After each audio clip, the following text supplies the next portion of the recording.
The security guard looked at me, then glanced back at the photo on his computer and shook his head. "I'm sorry, ma'am. You are not Mr. Harrison's wife." I smiled, thinking it was a terrible joke. 40 years of marriage, 2 children, an entire life standing behind my husband's career.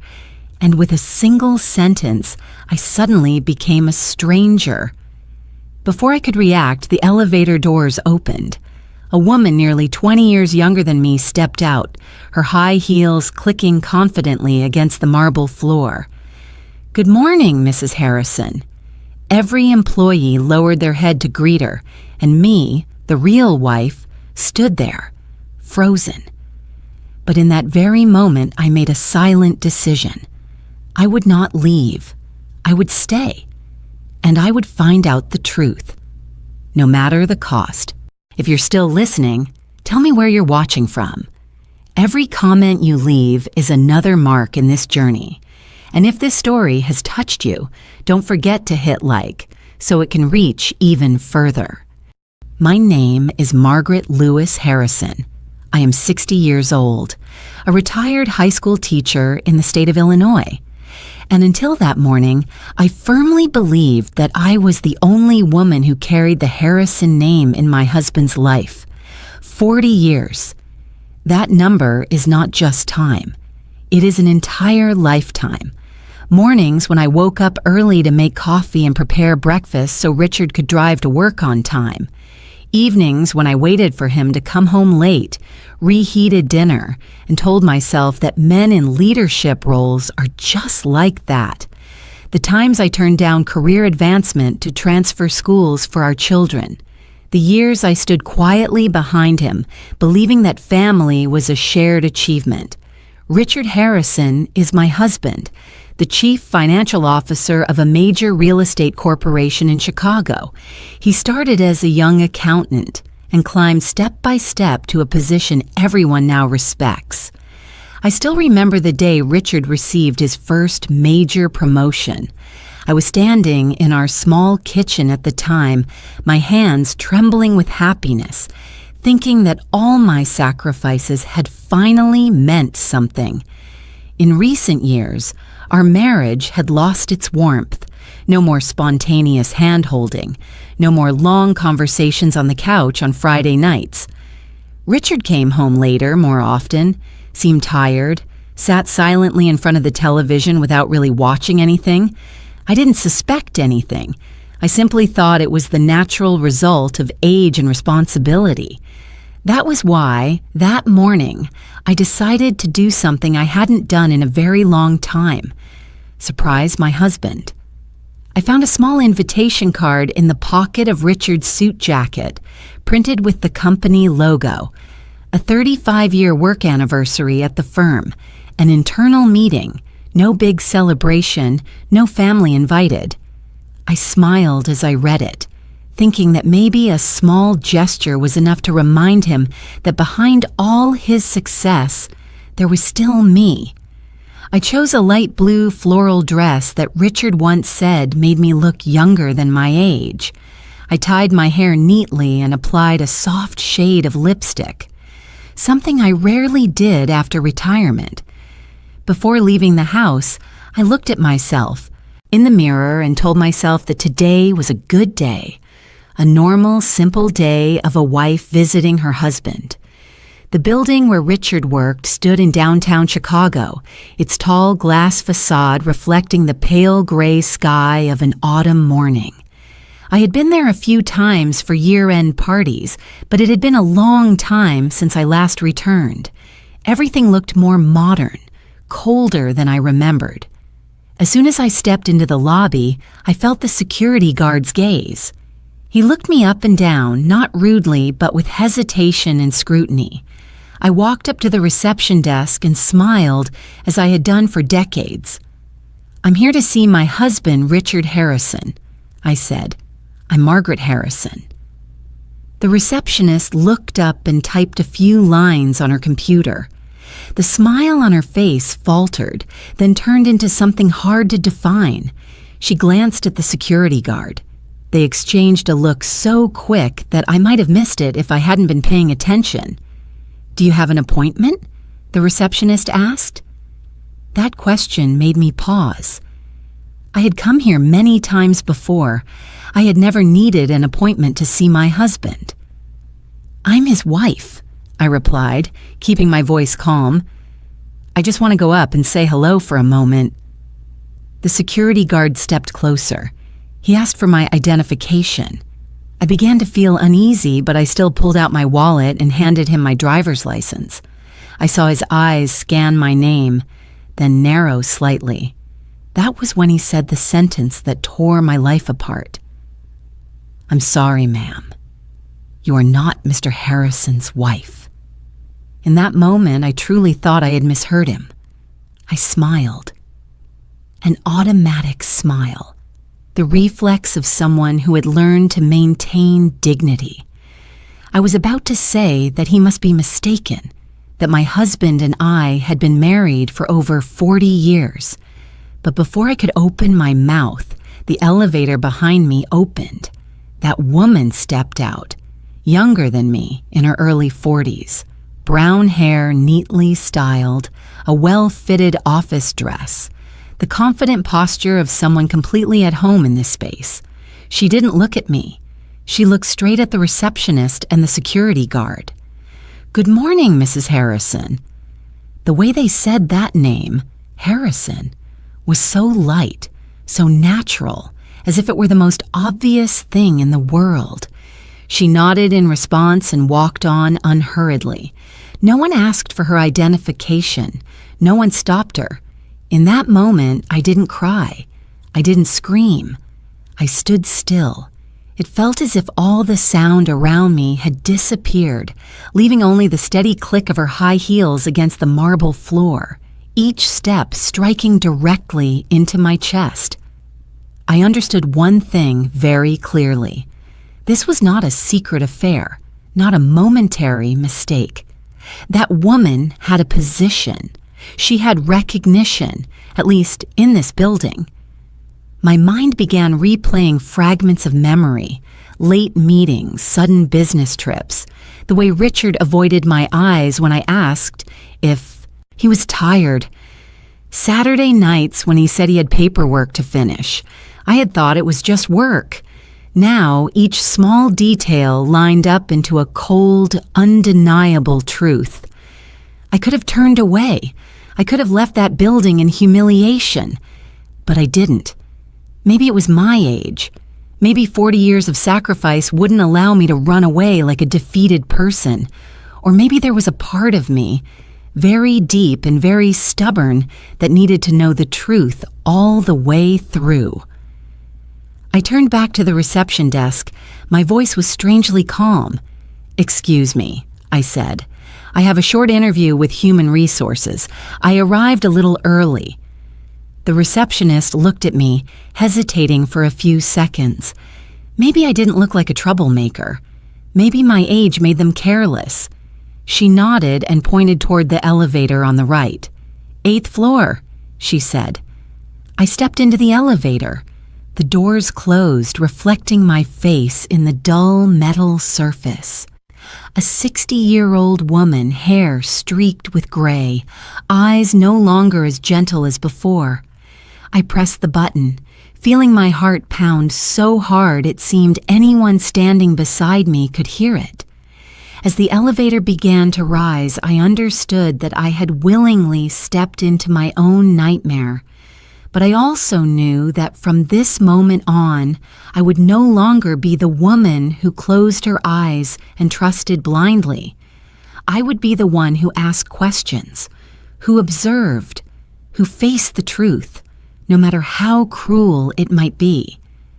The elevator doors closed behind me, lifting me upward while my mind drifted far back to the years I once believed were the most solid, the safest, and also the years in which I had never once seriously asked myself, was I being betrayed? 40 years ago, Richard and I met when we were both very young. I was a college student studying education, carrying simple dreams, to become a good teacher, to have a small family, a warm home, and a life rich in meaning. Richard was different. He was ambitious, driven, always looking ahead, but it was that very difference that drew us together. I believed love could fill any gap. We married when I was 23. The wedding was small, not lavish. A simple ceremony in a local church with family and close friends present. I still clearly remember the moment Richard held my hand and whispered that he would take care of me for the rest of his life. I believed him completely, without a single doubt. At that age, I thought that as long as two people tried together, nothing was impossible. The early years of marriage were not easy. Richard started his career at a very low position. The pay was modest, the pressure high.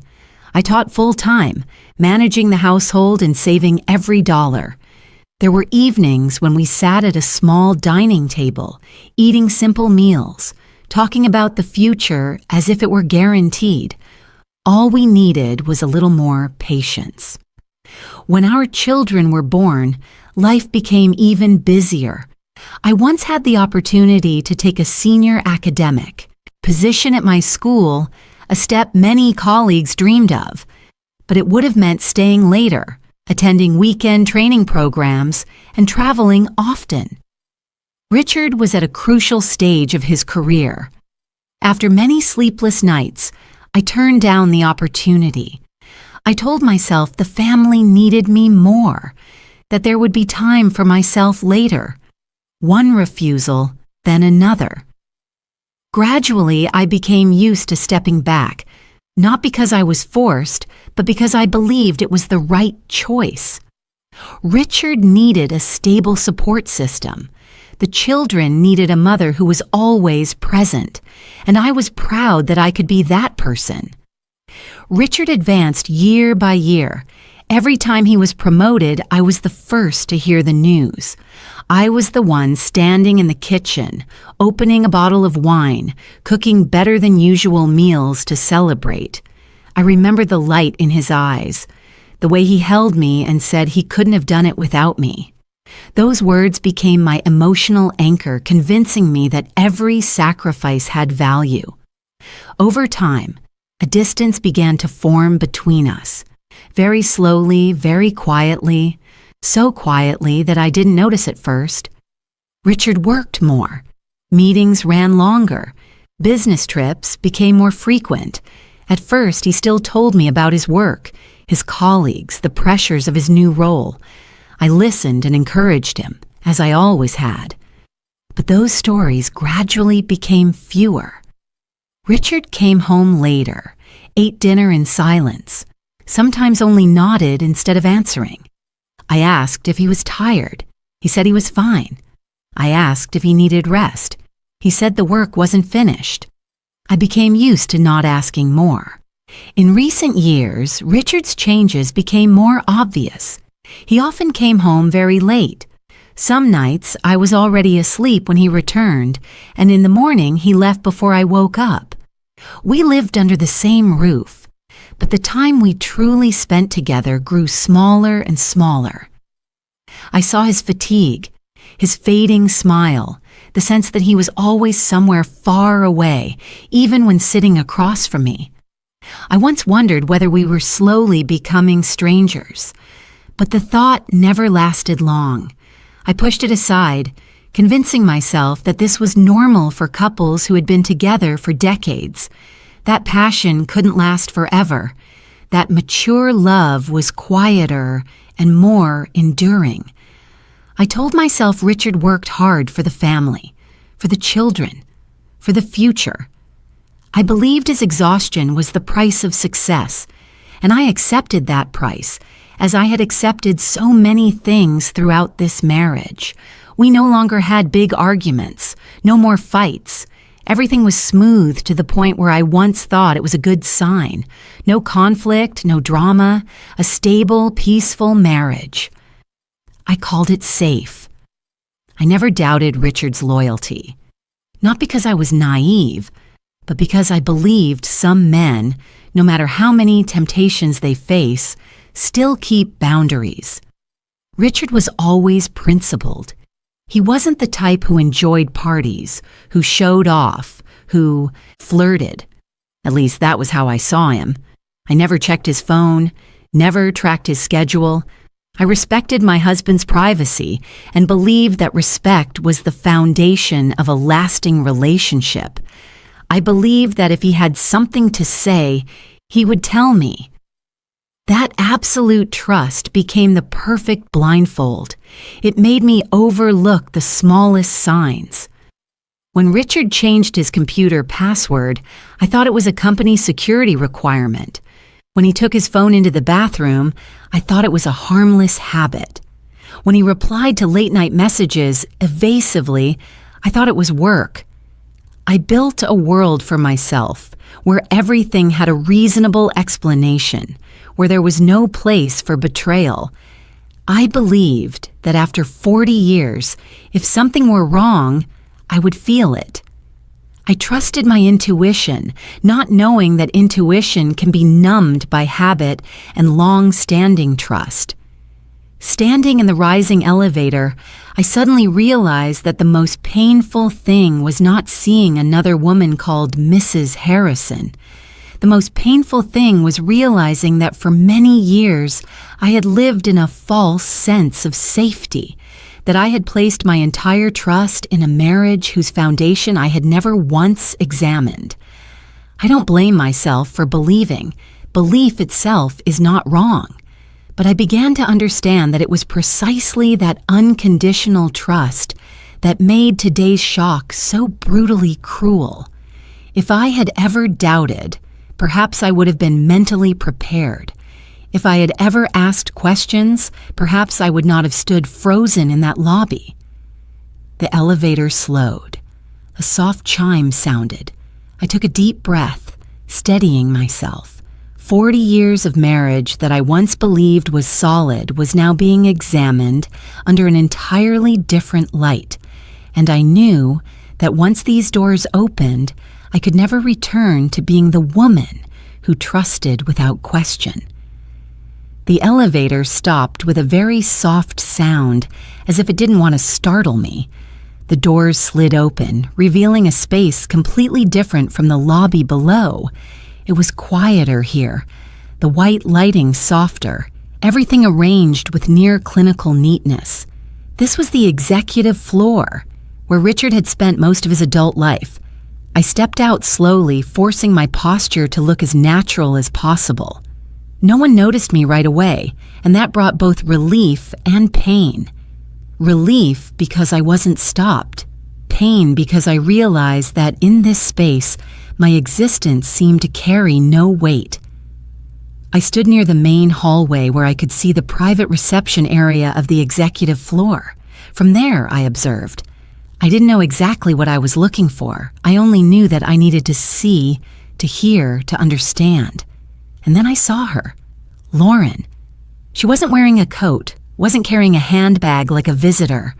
She walked out of a small conference room holding a thin folder, her manner so familiar that no one needed to ask how long she had been there. A middle-aged man stood up to greet her, calling her name, warmly. Another woman smiled and asked if she wanted coffee. No one looked surprised by her presence. No one watched her with suspicion. She was an obvious part of this place. I stood there silently, feeling as though I were watching a play in which the lead role had been given to someone else long ago, while I was just a late-arriving audience member, never told that the story had already taken a different turn. The way they spoke to Lauren wasn't how people spoke to an ordinary colleague. There was closeness, familiarity built over years of working together. There was respect, and there was warmth. One man joked that lunch at the Italian restaurant yesterday had been wonderful. Another woman asked whether Lauren would take the kids out this weekend. The kids. I felt a slight tightening in my chest, just enough to make me take a deep breath. I didn't know whose children they were talking about. I didn't want to guess. But the pieces in my mind began to shift, quietly and terrifyingly. Then I heard that name, clearly, unmistakably. Lauren Bennett Harrison. The woman standing near the reception desk said the name as she transferred a call. Her voice was natural, as if it were a familiar name she had spoken hundreds of times. Harrison. That last name used to be mine, the name I carried for 40 years, through every stage of my life, the name I signed on my children's birth certificates, on property documents, on greeting cards sent to friends. And now it was attached to another woman, younger than me, standing just a few yards away, completely unaware that I existed. My heart tightened, not with ordinary jealousy, but with a deep sense of loss, as if a part of my identity had been taken from me and handed to someone else without my consent. I began to understand something I had been trying to avoid. Richard didn't just betray me in silence. He didn't just have a hidden relationship behind my back. He had built a parallel life, public, stable, long enough for everyone here to treat it as a given, a life in which there was no place for me. I took a few more steps, moving closer to the reception area on this floor. Immediately, a young woman looked up, her expression polite but distant. "Can I help you?" she asked. "I'm here to see Richard Harrison," I said, my voice sounding unfamiliar even to myself. "I'm his wife." The young woman looked at me, then at the screen in front of her, and typed a few lines. I saw hesitation flicker briefly in her eyes. Then she smiled, a perfectly professional smile. "I'm sorry, ma'am," she said. "Mr. Harrison is in a meeting, and we don't have any appointment information for you. Not, he can't see you, not, please wait, but no record of me." I repeated it more slowly, as if clarity might change something. "I'm his wife." The young woman tilted her head slightly, a trace of confusion crossing her face, then turned to a man standing nearby, probably an assistant. They exchanged a look. I saw them speak quietly, but I didn't need to hear the words. I wasn't in the system. I didn't belong here. The man stepped forward, his tone polite but firm. "Ma'am, at this time we can't allow you into Mr. Harrison's private work area without prior confirmation." I nodded. I didn't argue. I didn't raise my voice, because in that moment I realized how fragile my position was. If I reacted emotionally, if I caused a scene, I would become an older woman making trouble, an inconvenience to be handled quickly. And I wasn't here to be escorted out. That feeling of rejection was unlike anything I had experienced before. It wasn't loud or dramatic. It was quiet, cold, like a door closing that you never realized had been open. I felt as if I had been erased from a part of a life I once believed was mine. I looked around again.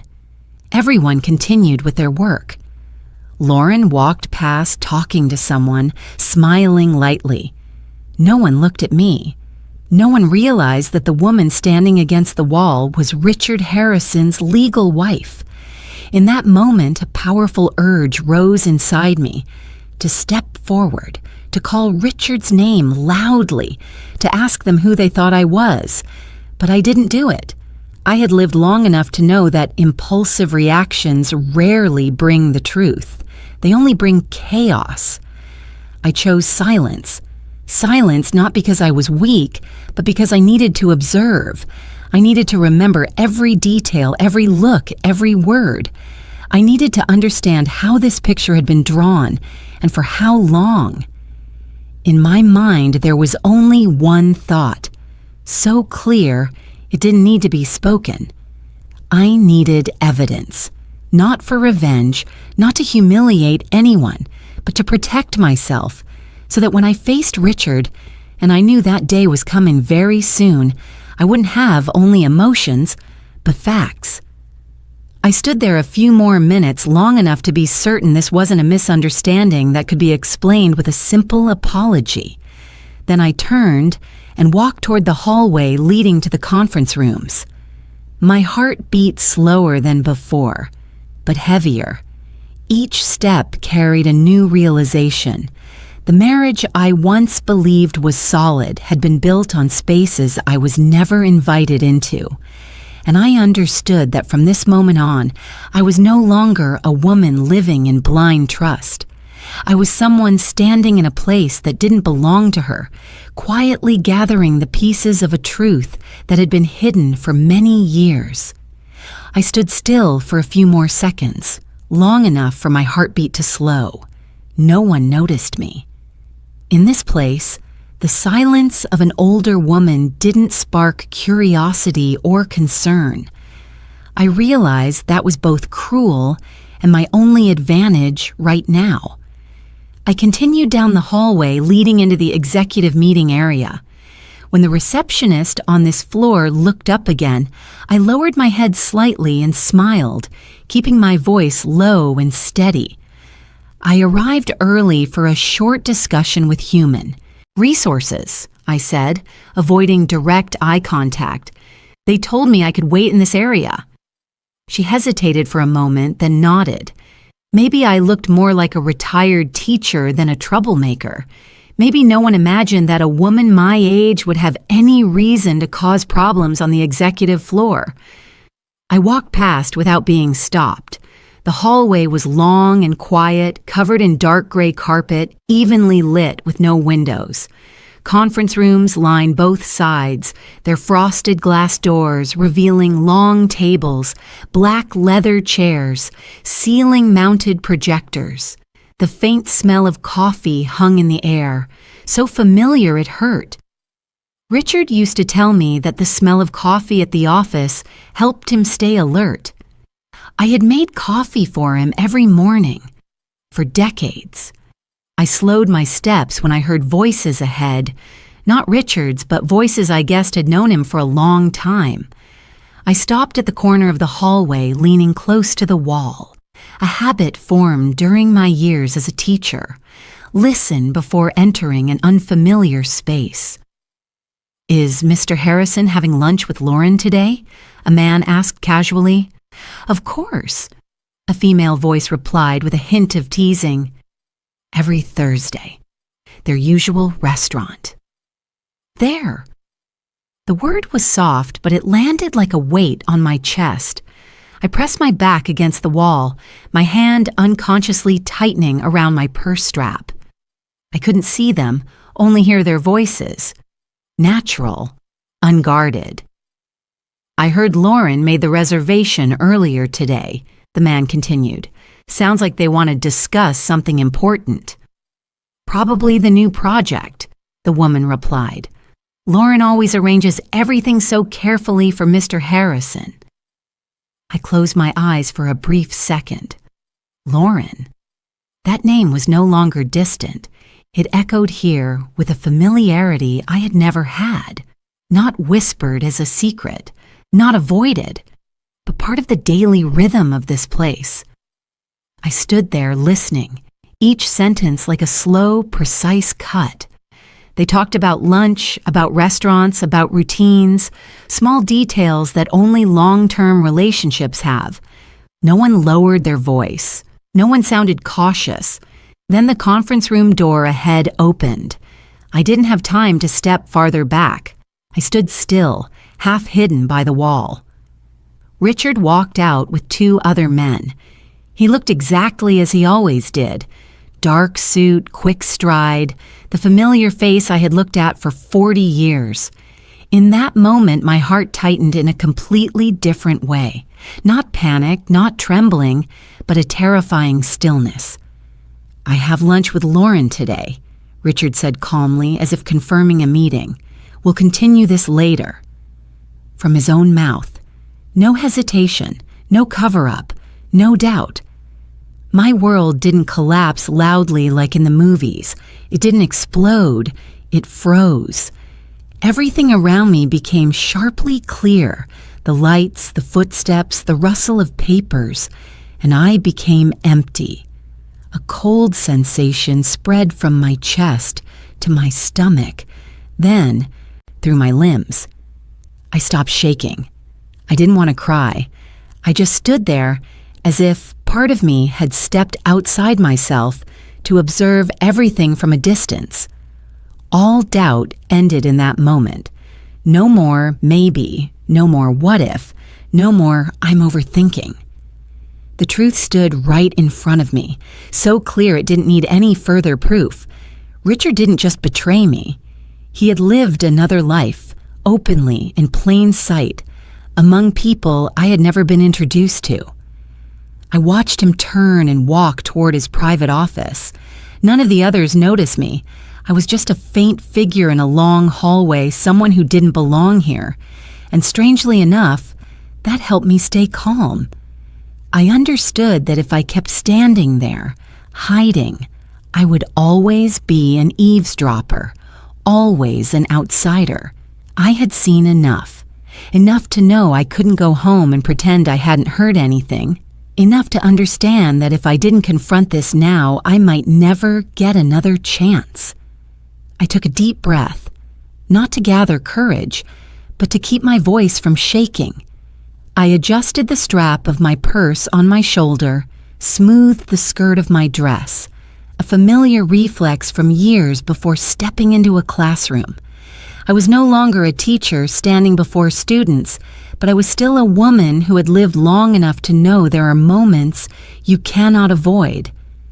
I stepped out from the shadows and walked straight toward Richard's office door.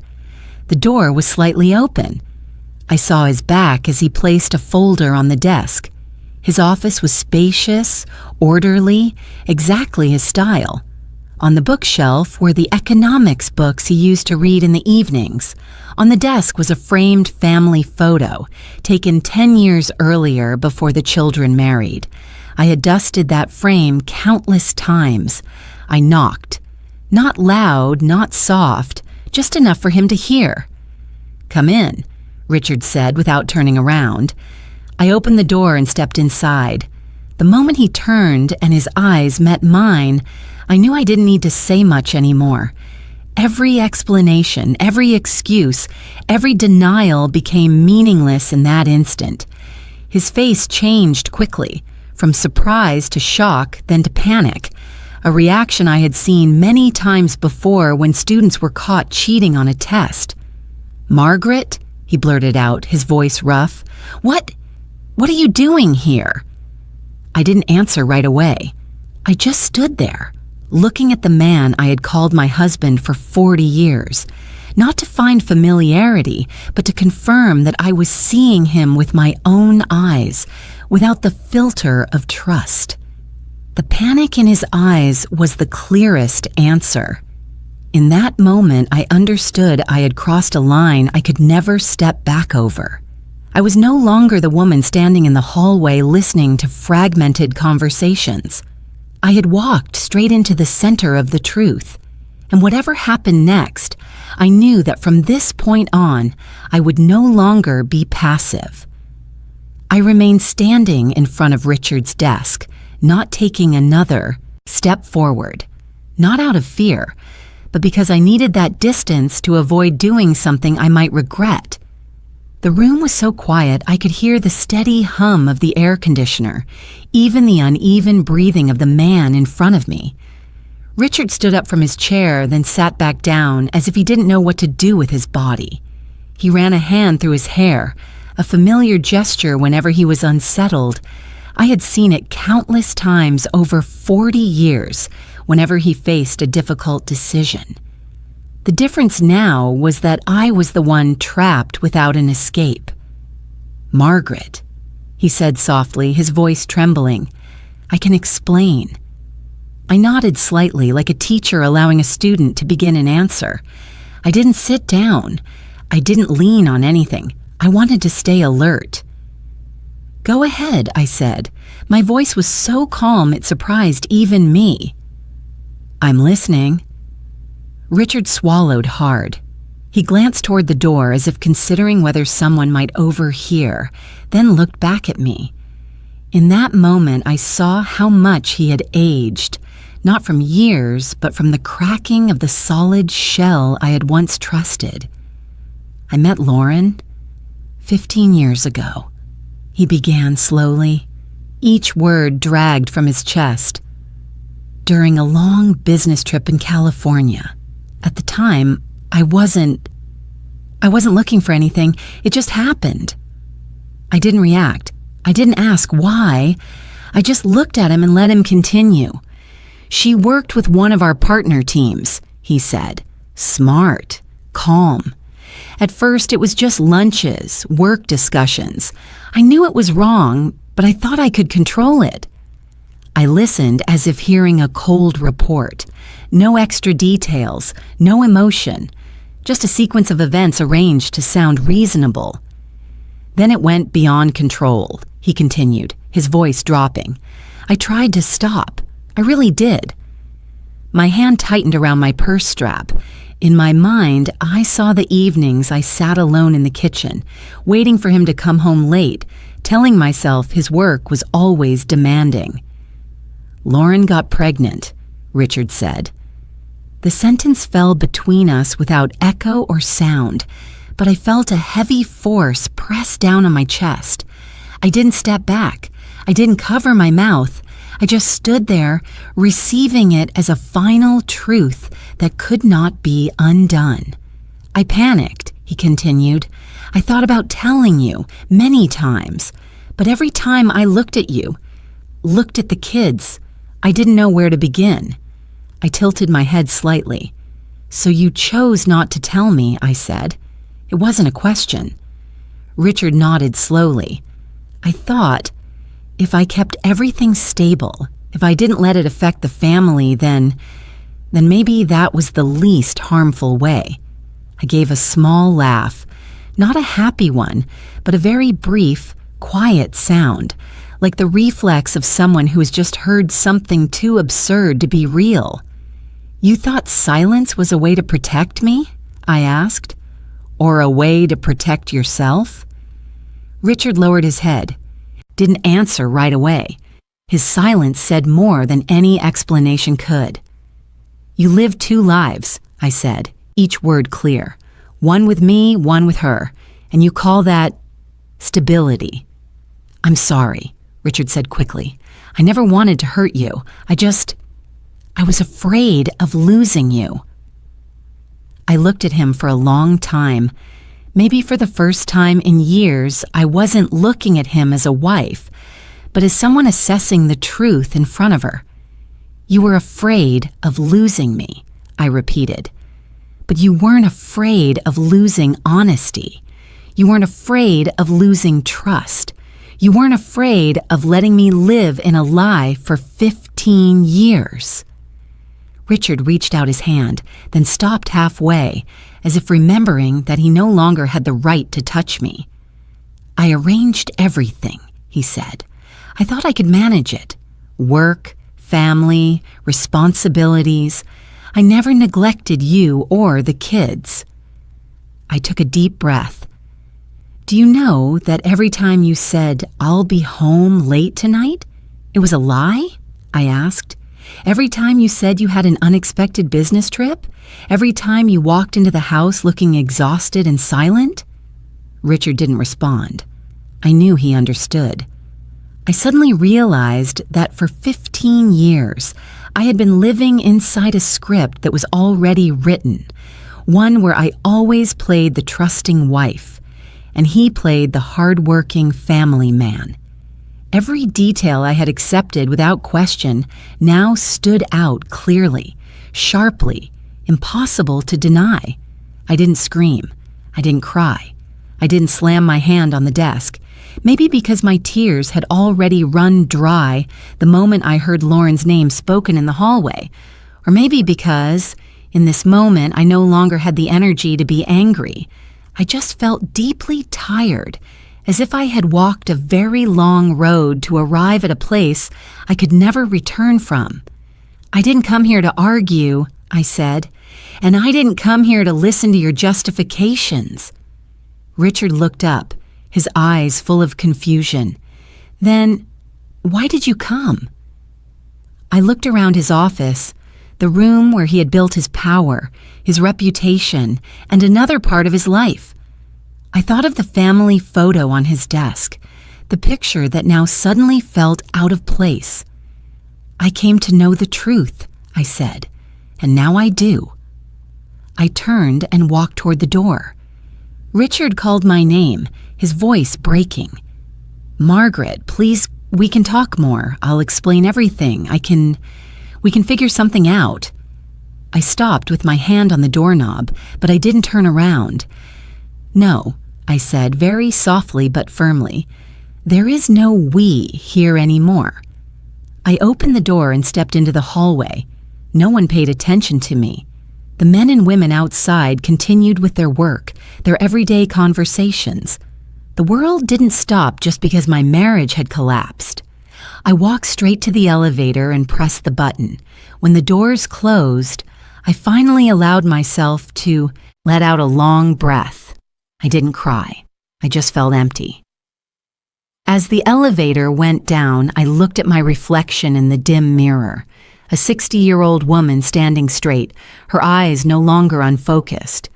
I knew very clearly that what I had left behind wasn't just Richard's office, but a marriage that had been dead for a long time.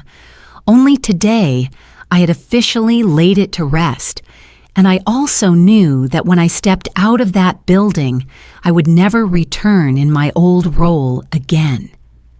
I walked out of the building when the sun was higher than when I arrived, but the light didn't make me feel any warmer. The wind swept across the plaza in front of the entrance, carrying early fallen yellow leaves that brushed lightly against my feet before drifting away. Everything continued as usual. Cars, pedestrians, distant horns. Only I felt as if I had been pulled out of a familiar orbit. I drove home in silence. No radio, no phone calls.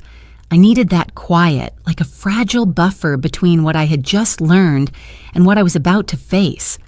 The road home was so familiar I could drive it without looking at the signs.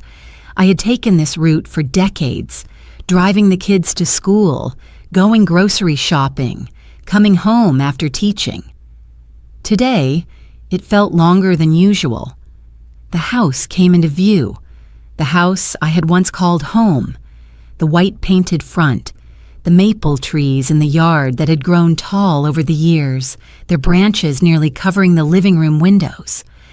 I turned off the engine and sat in the car for a moment, my hands still on the steering wheel. Not because I wasn't ready to go inside, but because I wanted to remember this feeling, the feeling of standing in front of something familiar, knowing I was about to see it with different eyes. Inside, everything was the same. There was no sign that life here had ever been shared with another woman. Richard's coat still hung on the hook by the door. The shoes he wore most often were neatly placed under the shelf. The familiar scent of wood and mild cleaner still lingered in the air. If not for this morning, I would have thought everything was intact. I set my purse down on the table, took off my coat, and stood in the middle of the living room, unsure where to begin. I wasn't looking for an emotional outburst. I was looking for the truth. And I knew that if Richard had managed to hide another life from me for 15 years, there had to be traces. I went upstairs and entered our bedroom. That room had once been the place where I felt safest. Now it was simply a space that needed to be examined. I opened Richard's closet. Everything was arranged as neatly as ever, suits hanging by color, shirts folded carefully, ties rolled in a drawer. Nothing looked unusual on the surface. I began searching through the drawers, calmly, without panic. I had taught long enough to know that the truth rarely sits in obvious places. I checked the pockets of old suit jackets, the lower drawers where Richard kept, things he rarely used. Then I saw it. A small, dark wooden box tucked deep inside, hidden behind thick winter socks. The box wasn't large, but it felt heavier than I expected when I picked it up. It had a small lock. I didn't remember ever seeing it before. Richard had never mentioned it. I tried to open it, but it was locked. In that moment, I didn't hesitate. I opened the vanity drawer, took out the small scissors I used to cut loose threads, and gently pried at the lock.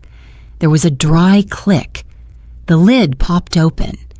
Inside were neatly arranged documents, as if someone had carefully organized their secret life. I took them out one by one and laid them on the bed. A lease agreement for an apartment on the other side of the city in Richard's name. The lease had started 15 years ago and had been renewed regularly. I recognized the area, not far from where his company once had a branch office. Next were bank statements, an account I had never known about, regular transfers, consistent, stretching over many years. Not impulsive spending from a temporary affair, but planned, responsible financial support. I didn't need to be an accountant to understand that. Then there were photographs. I picked up the first one, my heart sinking. Richard stood beside Lauren, his hand resting lightly on her shoulder. They were at a beach, sunlight bright around them. His smile, the smile I hadn't seen in years. The next photo showed Richard holding a small child, then the child growing older in each frame. Birthdays, parks, dinner tables, a complete family recorded over time. I sat down on the edge of the bed, the photos spread out in front of me. There was nothing left to deny, nothing left to explain away. This wasn't a mistake. This was another life built alongside mine. I didn't cry. Not because I wasn't in pain, but because every tear seemed frozen. I just sat there, looking at the undeniable evidence, letting the truth sink in. 15 years. While I lived with a husband I trusted completely, he had been a father to another child, a partner to another woman. I don't know how long I sat there. When I finally stood up, the light outside the window had shifted toward afternoon. I gathered the documents and placed them back into the wooden box, leaving it unlocked. There was no need anymore. I heard a car pull up outside. A car door closing. Richard was home. My heartbeat slowed, steadier now. I realized I was ready for this moment, even though I hadn't planned it. Richard walked into the house and called my name as usual. His voice echoed from downstairs, carrying the familiar tiredness. I picked up the wooden box and walked down the stairs. When he saw me standing there with the box in my hands, his eyes darkened. He understood immediately. No explanation was needed. "Margaret," he began. I raised my hand, signaling him to stop. "You don't need to say anything else," I said. My voice was steady. "I've seen enough." Richard stood still. His shoulders slumped, as if he finally no longer had the strength to hold himself upright. He looked at the box, then at me. I no longer saw the powerful man from earlier that day, just someone stripped of every disguise. "I want you to leave this house," I said slowly, each word deliberate. "Tonight." Richard opened his mouth, but no sound came out. He took a deep breath, then shook his head. "Margaret, we can talk. I'll explain. No," I interrupted. Not loudly, but firmly. "There's nothing left to explain. You had 15 years to talk. I don't owe you another minute." He looked around the house, as if only now realizing it was about to no longer be his. "This is my home," he said weakly. "No," I replied. "This was our home once, but you chose to live somewhere else a long time ago." Silence stretched between us. Finally, Richard nodded very slightly. He turned and went upstairs to pack. I stood at the bottom of the stairs listening to drawers open, clothes being pulled out. Each sound felt like a final period. When he came back down with a small suitcase, I opened the door for him.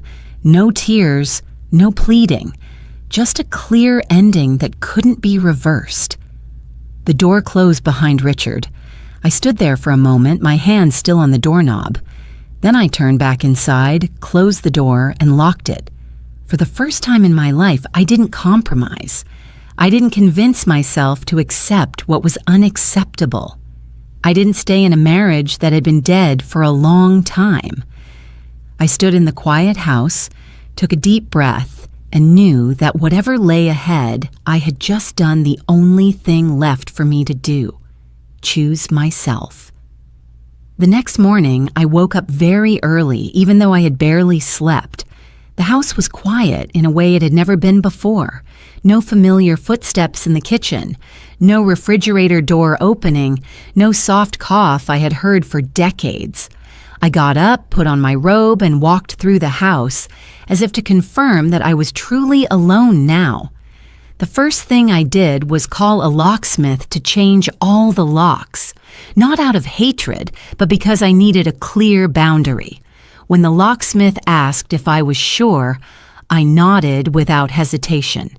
The old keys were removed, placed into his toolbox, and disappeared from my life in a very ordinary way.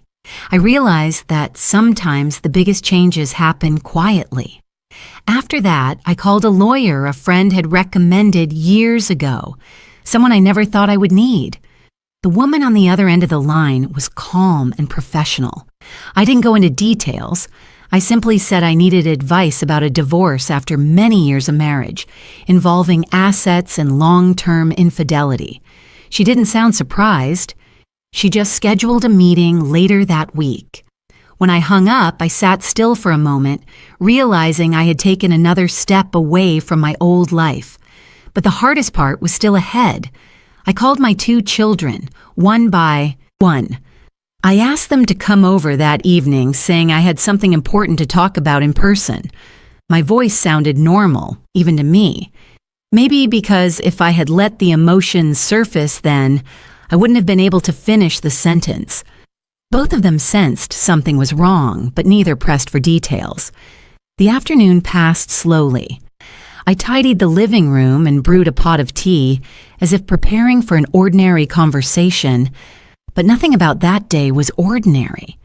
When the doorbell rang, my heart tightened. My son came in first, followed by my daughter. Both looked around the house, then at me, their faces full of concern. "What's going on, Mom?"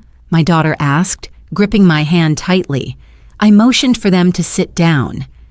I sat across from them, my hands resting on my knees. I took a deep breath. I had stood in front of classrooms for decades, spoken about difficult topics with students, but I had never felt that telling the truth could be so heavy. "Your father doesn't live here anymore," I began. Both of them froze. My son frowned. "Did Dad go on a business trip?" I shook my head slowly. "No, your father has been living another life for 15 years. The air in the room thickened. I saw my daughter's eyes widen, as if she didn't understand what I had just said. My son sat up straight, his voice tense. "What are you saying?" I didn't go around it. I told them, without embellishment, without excuses. I spoke about the other woman, about 15 years of lies, about a child born from that relationship. I didn't give unnecessary details. I only said what needed to be said, what they had the right to know. When I finished, the room fell silent. My daughter lowered her head, tears falling onto her sleeve. My son stood up abruptly, pacing the room, his hands clenched. "That's impossible," he said. "Dad wouldn't do that." I stood up and placed my hand on his shoulder. "I used to think so too," I said softly. That moment hurt more than anything Richard had done to me. Watching my children, who had trusted their father completely, now forced to face this truth, felt like my heart was being torn apart. His betrayal of me was one thing, but the collapse I saw in my children's eyes, that was what nearly took my breath away. Does that mean we have a sister? My daughter asked, her voice shaking. I nodded. Yes. The answer left them both silent, not out of jealousy, but because too many emotions collided at once. Shock, confusion, pain, and a sense of loss they couldn't yet name. She's not at fault, I said immediately, before anything else could be said. No matter how hard this is to accept, that child is completely innocent. She didn't choose the circumstances she was born into. My son stopped pacing and looked at me. There was an anger in his eyes I had never seen before. Dad did this to you, he said. He did this to our family. I nodded. I know, but I won't turn this into a campaign to destroy him. I don't need to tear your father down to prove anything. The truth is heavy enough on its own. I looked at each of them. Your father was wrong. Very wrong. But I don't want you to carry hatred for the rest of your lives. You have the right to be angry, the right to be disappointed. But I hope you remember that how you face this also says something about who you are. My daughter broke down, leaning into my shoulder. I held her, feeling her body tremble. My son stood there, eyes red, struggling to hold himself together. I knew each of them was reacting in their own way. There was no right or wrong response in that moment. My family, my daughter choked up. Are we still a family, Mom? I stroked her hair, my voice slow but steady. Our family has been hurt, but we haven't lost our dignity. I haven't lost myself, and neither have you. I looked around the room, the place that once held laughter, dinners, and conversations that seemed ordinary at the time. A family isn't defined only by a marriage, I said. It's defined by how the people in it treat one another when everything falls apart. We sat together for a long time that night. There were questions I couldn't answer. There were emotions I could only listen to. I didn't force my children to forgive. I didn't ask them to take sides. I only said that I had made a decision for my own life and I would take responsibility for it. When my children left, the house fell silent again. But this time, I didn't feel as empty as I had the night before. I was exhausted, but it was a meaningful kind of exhaustion. I knew I had just been through one of the hardest conversations of my life, and I hadn't avoided it. I stood in front of the mirror in the bedroom and looked at the woman reflected there. No longer a wife standing behind a successful man. No longer someone who constantly compromised to keep the peace. I saw a woman standing upright, even though her shoulders were still heavy. My family had fallen apart in a way I never imagined, but I wasn't broken. I hadn't lost my self-respect, and in that moment I understood that from this day on, I would no longer live as Richard's wife. I began to stand up, not with anger, but with the clarity of a woman who had finally chosen to step out of someone else's shadow and walk on her own feet. 3 days after the night I told my children the truth, when the house had finally returned to the slow rhythm of someone living alone, my phone vibrated. An unfamiliar number. I stared at the screen for a long time before answering, as if my body already knew who was on the other end. Margaret? A woman's voice said, low and hesitant. This is Lauren. I didn't answer right away. I sat down in the armchair near the window where the afternoon sunlight usually slanted through the curtains. In that moment, I didn't feel angry. I just felt deeply tired, as if I had walked a long road without stopping to rest. I know, I said after a few seconds. My voice was calm, not trembling at all. Richard told me that you know everything now, Lauren continued. I'm not calling to apologize on his behalf. I thought we should meet, if you think that's possible. I was silent. Part of me wanted to refuse immediately. I didn't owe that woman any explanation.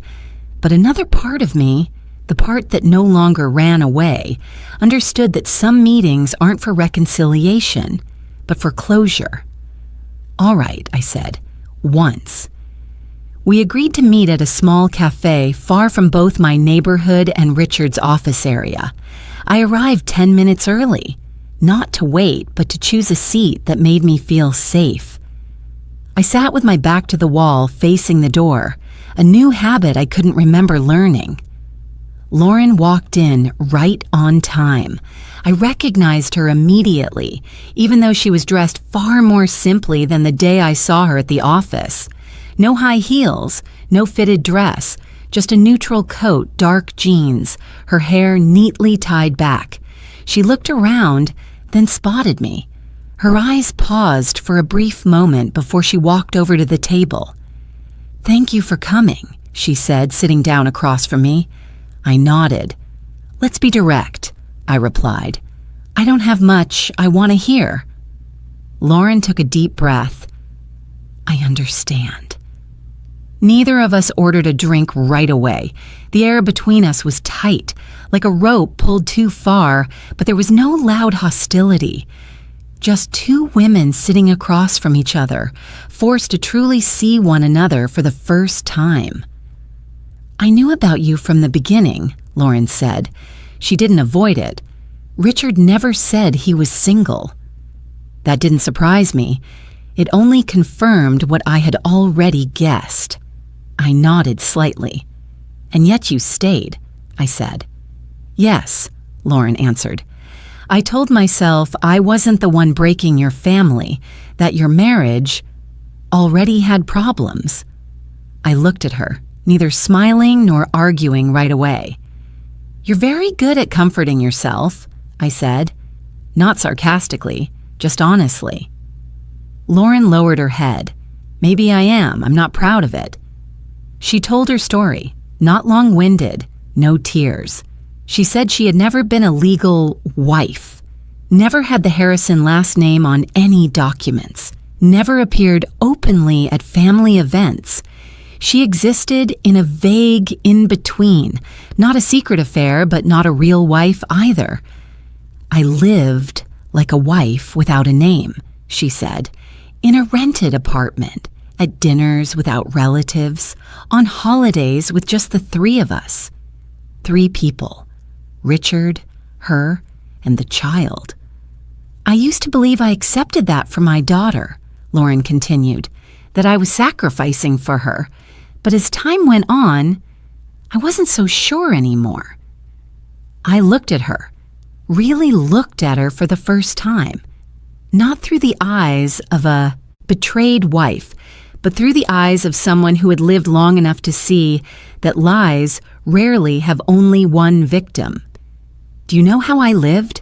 I asked. No anger, no accusation, just a question. Lauren shook her head.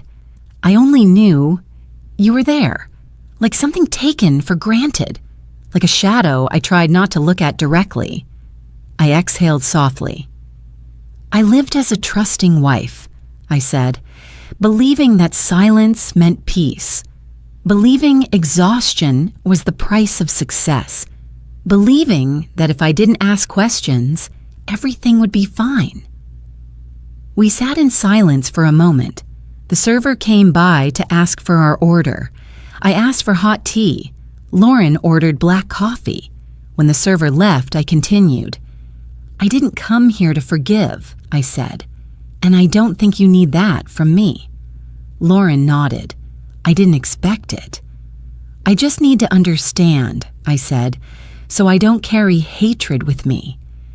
Lauren looked at me, her expression softening for the first time. "If there's one thing I want you to know," she said, "it's that I never thought I won." I looked at her slowly. "I know." Because no one wins in a life built on division. Not the legal wife, not the woman on the sidelines, not the child born into silence. The only person who benefited for a very long time was Richard. I don't blame you, I said. Not because you were right, but because I don't want to keep focusing on the wrong place. Lauren closed her eyes briefly, as if releasing a breath she had been holding. Thank you for that, she said quietly. I stood up. I think we've said enough. Lauren stood as well. Margaret, she called, as I had already turned away. I stopped, but didn't turn around. Do you love him?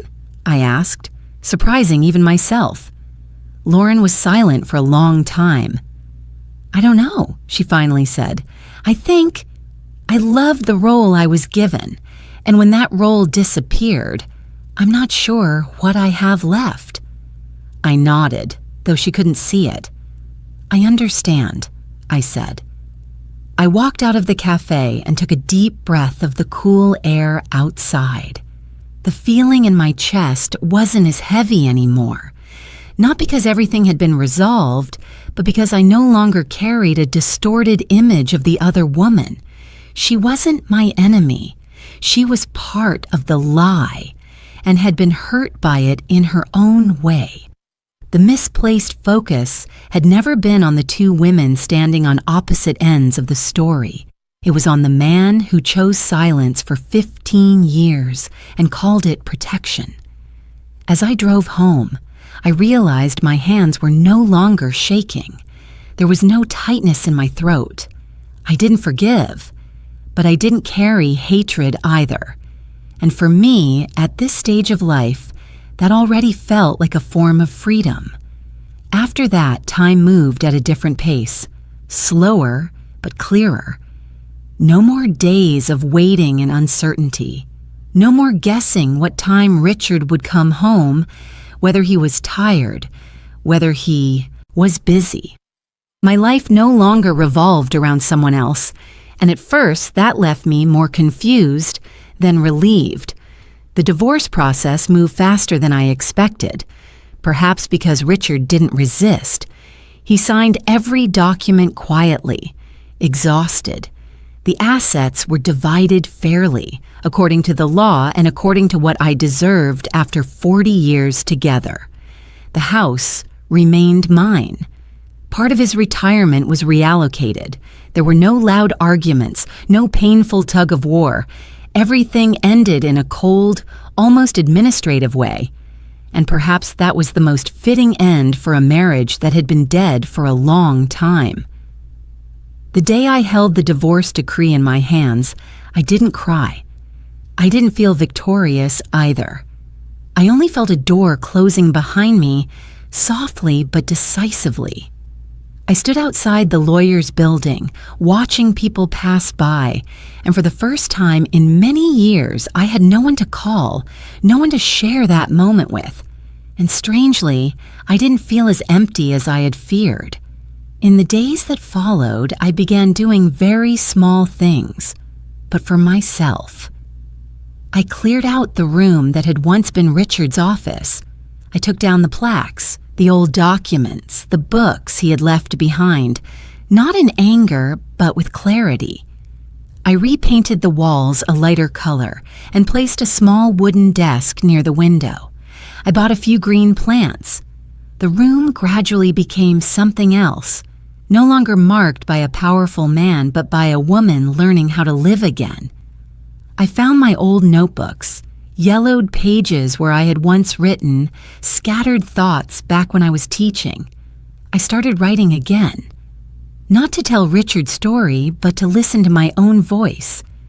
I wrote about quiet mornings, about sunlight falling across the wooden floor, about the feeling of making tea for someone, myself, without needing to ask what they preferred.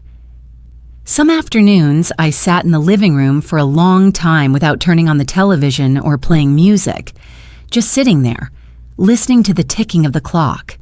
At first, the silence made me uncomfortable. I had grown used to always having someone nearby, even if it was just a quiet presence. But slowly I realized silence wasn't an enemy. It was simply a space that had never been filled with my own voice. I learned how to be alone without feeling lonely. Some evenings I ate a simple meal and washed the dishes right away, not leaving them for the next day. Some mornings I woke up later than usual, brewed coffee, and read the newspaper slowly. I didn't have to report my schedule to anyone. I didn't have to adjust my habits to suit someone else. Those small things, which I had never thought about before, now brought me a strange sense of freedom. I called old friends, people I had been telling someday when I have time for years, without ever having time.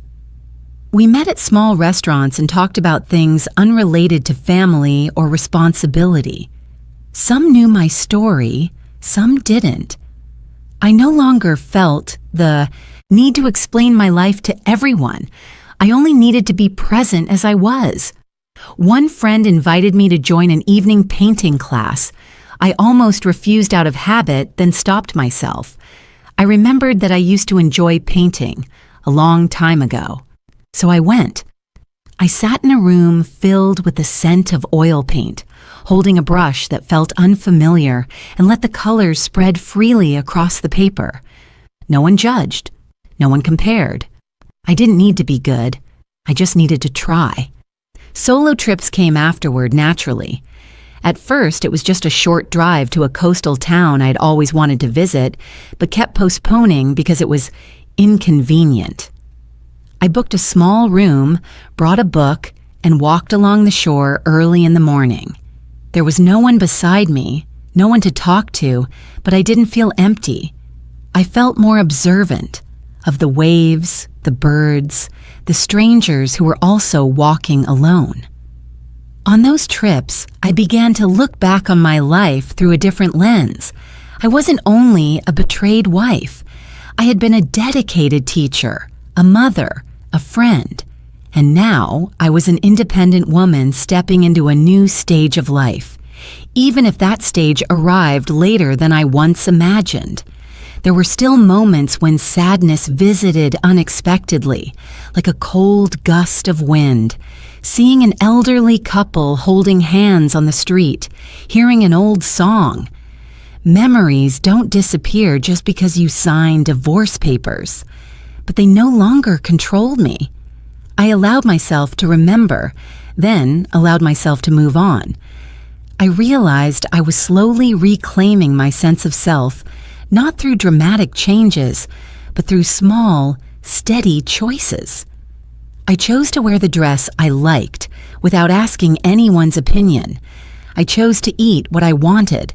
I chose to spend time on things that made me feel alive. Those choices, added together day after day, formed a person I thought I had lost. I no longer defined myself through marriage. I no longer introduced myself as someone's wife. When people asked if I was retired, I simply smiled and said I was enjoying a new chapter of life. No further explanation needed. One morning, I woke up and realized I was looking forward to the day, not because I had an appointment, not because I had something to do, but because I was curious how I would feel. That realization made me sit quietly on the bed for a long time, my hand resting on my chest, as if to make sure it was real. I wasn't younger. I hadn't forgotten the pain, but I was being reborn in the way of a woman who has lived long enough to understand that life isn't just about existing, but about being fully yourself, without a role to play. And for the first time in many years, that's how I felt I was living. I met Samuel Brooks on a very ordinary afternoon, in a way that, if someone had told me about it years earlier, I would have smiled politely and forgotten it. There was no fateful moment, no lightning strike glance, no racing heartbeat like in the stories people like to tell. Just a quiet afternoon and two people who had endured enough loss to no longer rush. That day, I went to the public library near my home to return a few books. It was early fall, the sunlight gentle, the air cool and fresh. I stopped at the magazine rack, flipping through a travel magazine about Europe that I was considering for an upcoming trip. As I put the magazine back, a man's voice spoke behind me, neither too close nor too far. "You like small towns? In the south of France, too?" I turned around. The man standing there was of average height, his gray hair neatly kept, wearing an old but clean jacket, his eyes calm and kind. Not the type trying to impress, no rushed, polite smile, just someone genuinely curious. "I've never been," I replied, "but I like the idea of places that aren't noisy." He nodded as if my answer confirmed something he had already guessed. "I went once, many years ago, when my wife was still alive." He said it naturally, without sadness, without avoidance. I immediately recognized someone who had lived with loss long enough not to hide it. We talked for a few more minutes, about books, about traveling without packed schedules, about living alone after children grow up.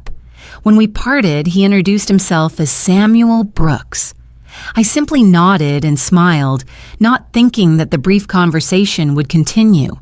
But a week later, I saw him again at the same library. This time, we sat at a table near the window, each reading a different book, occasionally exchanging a few scattered remarks. No one asked for a phone number. No one suggested meeting again. Just the presence of two people who didn't feel uncomfortable sharing silence together. Everything unfolded so slowly, it was almost unnoticeable. A coffee afterward, then another walk in the park. Samuel always walked half a step slower than I did, as if unconsciously adjusting his pace to match mine. He never asked intrusive questions. He wasn't overly curious about my past. When I spoke, he listened.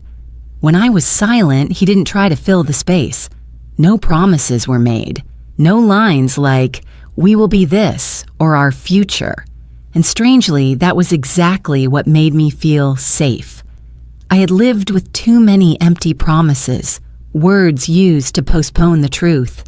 With Samuel, there were no expectations placed on my shoulders. We met only when we both wanted to. Some weeks we didn't see each other at all. Some days we exchanged just a short message. "The weather is nice today." No one complained. No one checked up on the other. No one demanded anything. What made me realize the biggest difference wasn't in gestures, but in how I was listened to. When I spoke, Samuel didn't interrupt. He didn't rush to give advice. He didn't compare my story to anyone else's. He listened as if what I said truly mattered, not as something to endure until it was his turn to speak. Once, when I was talking about the years I had lived in silence in my former marriage, I stopped halfway, afraid I was saying too much. Samuel looked at me and said very softly, "You don't have to summarize your life for me. I have time." That sentence made me turn my face away for a moment, not because I was overwhelmed with emotion, but because I realized how long it had been since anyone had told me they had time for me, not out of obligation, but by choice. I told my children about Samuel after a few months, not to ask permission, but because I didn't want to hide anything. My daughter listened carefully, then smiled. "You look different, Mom," she said, "not because there's someone new, but because you feel lighter." My son asked a few more practical questions, as was his nature. What Samuel did, where he lived, whether he was serious. I answered honestly. I didn't know, and I didn't need to know right now. What reassured me was that neither of them objected. They could see that I wasn't losing myself in this relationship. I still lived in my own house. I still had my own routine. I still traveled alone. Samuel was part of my life, not the center of it. Once he asked if I'd like to go with him to a small concert in a nearby town. I agreed. We sat next to each other in the small hall, soft lights, music flowing slowly. Samuel didn't hold my hand. He simply rested his hand on the armrest, close enough for me to know he was there. I didn't feel like I was starting over. I felt like I was continuing, but as a different version of myself. A version that didn't need to sacrifice herself to keep the peace, didn't need to stay silent to avoid conflict, didn't need to play the role of the understanding woman by accepting everything. Samuel didn't make promises. He didn't talk about a distant future, but he was always there at the right moments. When I caught a cold, he brought over a bag of hot soup and left it at the door, not coming inside unless I invited him. When I traveled, he wished me a good trip and didn't ask who I was going with. When I came back, he listened to my stories without impatience. Happiness came to me very gently. It didn't overwhelm me. It didn't make me lose my guard. It was simply a sense of peace, knowing I could share space and time with someone without having to make myself smaller. One morning, I brewed coffee and stood by the window watching the sunlight rise. I realized I was smiling for no particular reason. I didn't need to name happiness. I just needed to live in it, slowly, clearly, and fully, in the way of a woman who had learned that love isn't a trade-off, but coexistence. I received a call from my son early one morning, when the house was still wrapped in a thin layer of quiet. His voice on the other end sounded deeper than usual, with a hint of hesitation before he got straight to the point. "Mom, Dad's been hospitalized." I was silent for a few seconds, not because I was shocked, but because I needed to identify my own feelings. The news didn't panic me. It passed through like a cold breeze, enough to remind me that some threads, even when cut, still leave marks. "What happened to him?" I asked, my voice even. "His heart," my son replied. "Not critical, but not minor either. The doctors want to monitor him." I looked out the window where the early sunlight was filtering through the curtains. Samuel had left early, leaving a short note on the kitchen table. "I have a routine checkup today. I'll stop by tonight if you want." I folded the note and slipped it into my pocket. I knew I would have to make a decision, not out of duty, but out of clarity. "I'll come by tonight," I said to my son, "not to stay, just to visit." Hospitals always have a particular smell, the scent of disinfectant, of waiting, of time stretched thin. I walked into the lobby and followed the signs to the cardiology ward. Every step was steady. I wasn't going as a wife. I was going as someone who had once shared a long chapter of life with the person lying in that room. When I arrived, both of my children were already there. My daughter stood up first and hugged me lightly. My son nodded, his fatigue clearly visible. I spoke with the doctor, listened to the necessary information. Stable condition, needs rest, needs time. Familiar, neutral words carrying no emotion. Then the hospital room door opened. Lauren was standing there. She looked different from the last time I saw her. Thinner, dark circles under her eyes, her hair hastily tied back. Beside her stood a teenage girl, reserved, her hands clasped together. I recognized her immediately. No introduction needed. The child had Richard's eyes. The space between us froze. Two families, two lives that had once run parallel, now collided in a narrow hallway. There were no polite greetings, no challenging looks, just the heavy awkwardness of people placed in a situation no one had wished for. My daughter stepped forward naturally. "I'm Anna," she said to the girl. "If you want, we can sit together." The girl looked up at Lauren, then at Anna, and nodded very slightly. That moment tightened my chest, not with pain, but because I saw something adults often forget: Children don't carry adults' histories. They only carry their own confusion. I looked at Lauren.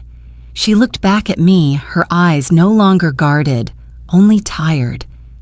We didn't speak. There was no need. When it was my turn to go into the room, I went in alone. Richard lay on the bed, looking smaller than I remembered, not because illness had weakened him too much, but because in that stark white space, there were no titles, no roles, just a person. He opened his eyes when he heard the door. His gaze settled on me, startled at first, then softened. There was no panic, no expectation. "You came," he said, his voice hoarse. "Yes," I replied. I pulled a chair closer and sat down, keeping a respectful distance. "How are you?" "Better than this morning," he said. "The doctor says I need rest." We sat in silence for a moment, the steady hum of machines, footsteps in the hallway. I didn't know what I had come to say, but I knew I hadn't come to accuse him. I thought, "You wouldn't come," Richard said quietly. "I came," I replied without emphasizing the subject, "but not in the way you think." He looked up at the ceiling and took a deep breath. "I've thought a lot," he said, "in the past few hours. Times like this usually make people think," I said. "I regret it," he said, turning to look at me. Not just because everything fell apart, but because I thought I could control everything. I was wrong. I looked at him without avoiding his gaze. "I know." "I don't expect you to come back," he said quickly, as if afraid I might misunderstand. "I know, that's over." I exhaled, relieved by those words. "Yes," I said, "it's over." There were no pleas to return, no late promises, just the bare acknowledgement of someone who had reached the end of a life built on lies and realized it led nowhere. "Are you happy?" Richard asked very softly. The question came unexpectedly, but it didn't upset me. I thought of gentle sunlight in the morning, of coffee by the window, of Samuel in the way he never rushed to take up my space. "I'm at peace," I said, "and that's enough." Richard closed his eyes. I didn't know what he was thinking, and I didn't need to know. I stood up. "I'll let you rest," I said. "The kids are outside." He nodded. "Thank you for coming." I didn't reply. I just smiled very faintly and turned away.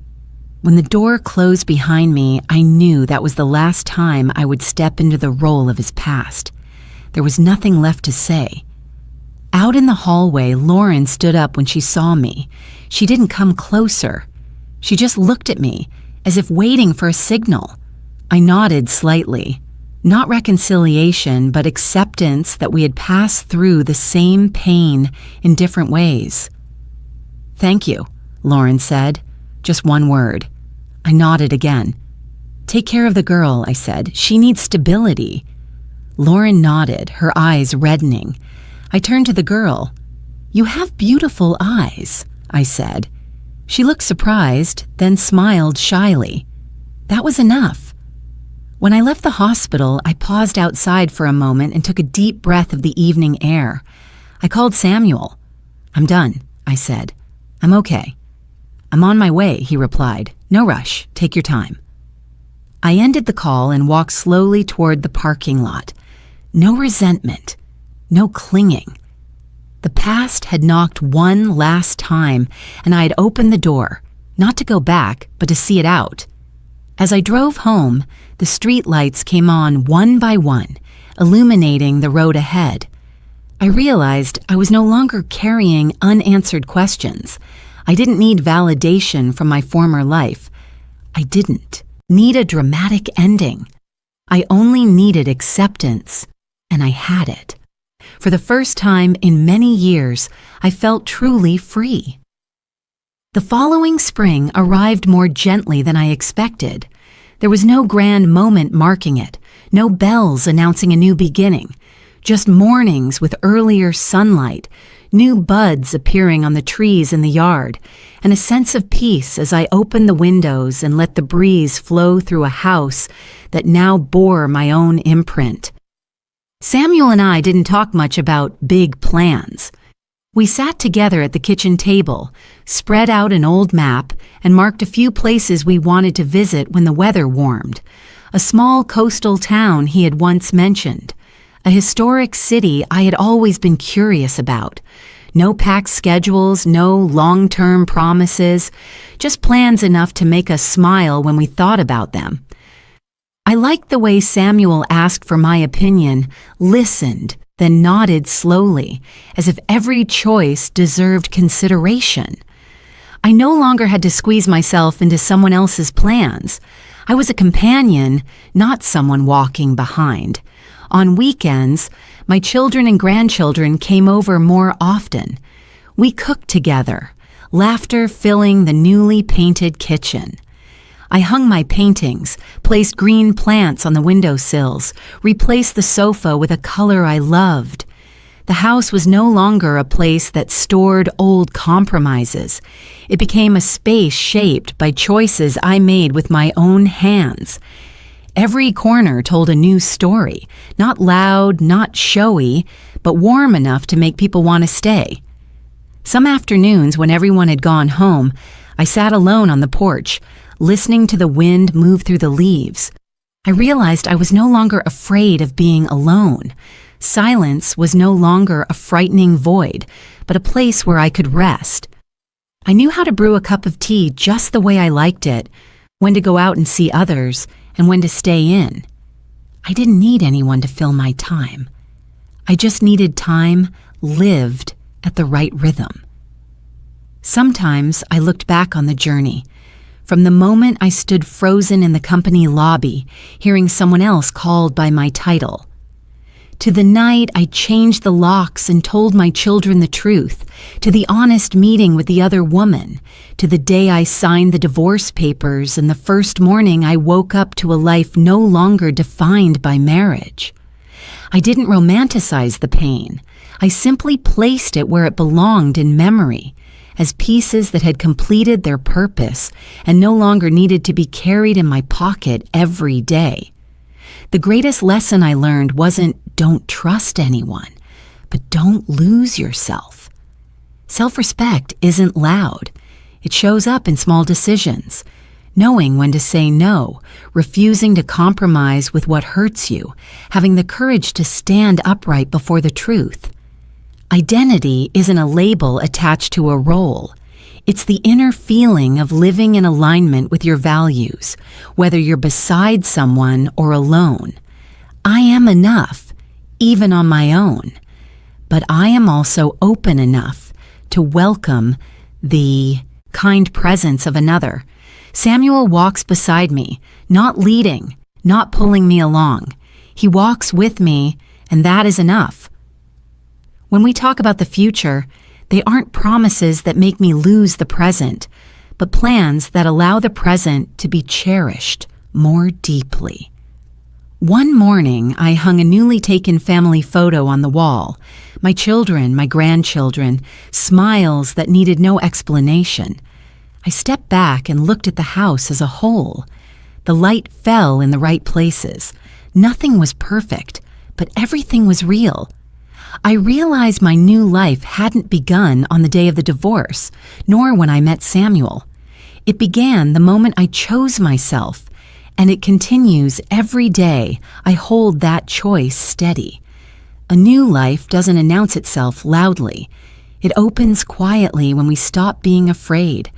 I don't know what challenges lie ahead, but I know I will face them with steadier feet, a wider heart, and a simple belief that I deserve my own peace. If you've walked with me all the way to these final lines, I want you to know that your presence is not small.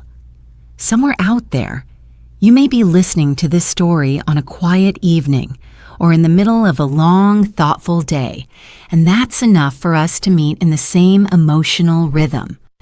Where are you listening from? What city or country?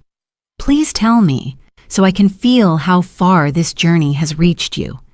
If, in the pages of life I've just shared, there was a moment that made you pause, nod, or see yourself reflected there, please leave a comment, even just one sentence. I read every word with gratitude. And if you feel this story has given you a little warmth, a little courage to choose yourself, please like the video and subscribe to the channel so we can meet again in future stories. Life doesn't end when we lose something.